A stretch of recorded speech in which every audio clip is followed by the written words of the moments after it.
যতবারই এই মা ফ্লাইওভারের ওপর দিয়ে যেতাম ততবারই ভাবতাম যদি আইটিসি রয়্যাল বেঙ্গলে ঢুকতে পারতাম তাহলে কতই না ভালো হতো। কারণ বাইরে থেকে বিল্ডিংটা দেখতে এতটাই সুন্দর, তাহলে ভেতরটা কত সুন্দর। স্বপ্নেও ভাবিনি যে এই জায়গায় আমি কোনোদিনও আসতে পারবো, কিন্তু যখন একবার সুযোগ পেয়েছি তাহলে হাতছাড়া কেনই বা করবো বলো। আমরা গিয়েছিলাম ডিনার ডেটে, রাতের বেলায় গিয়েছিলাম, সেদিনটা ছিল রবিবার।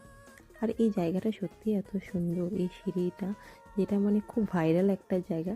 কারণ যখনই কেউ এই আইটিসিতে যায় তো এই জায়গাটাতে তো অনেক ফটো সেশন করেছিলাম। আর খুব সুন্দর সাজিয়েছিল, যেহেতু ক্রিসমাস আসছে তো খুব সুন্দর করে সাজিয়েছে। এই সিঁড়িটা এত সুন্দর করে সাজিয়েছে, পুরো মানে বিল্ডিংটা এত সুন্দর করে সাজিয়েছে, খুব সুন্দর লাগছিল। আর এখানে খাওয়া দাওয়া তো সত্যি ভালো ছিল। স্টার্টার আর ফ্রেঞ্চ ফ্রাইস আর একটা কাবাব ছিল, সাথে নানও ছিল, আর একটা চিকেনের কিছু একটা স্টার্টার ছিল। স্টার্টার খুব ভালো ছিল, কিন্তু এই বিরিয়ানি আমার একদমই ভালো লাগেনি।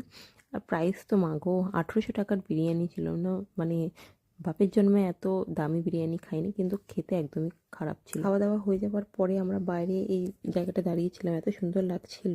আর সামনেই ছিল JW ম্যারেজ। তাহলে আমি আজকে আসি, ভিডিওটা এই পর্যন্ত। Bye, take care, love you.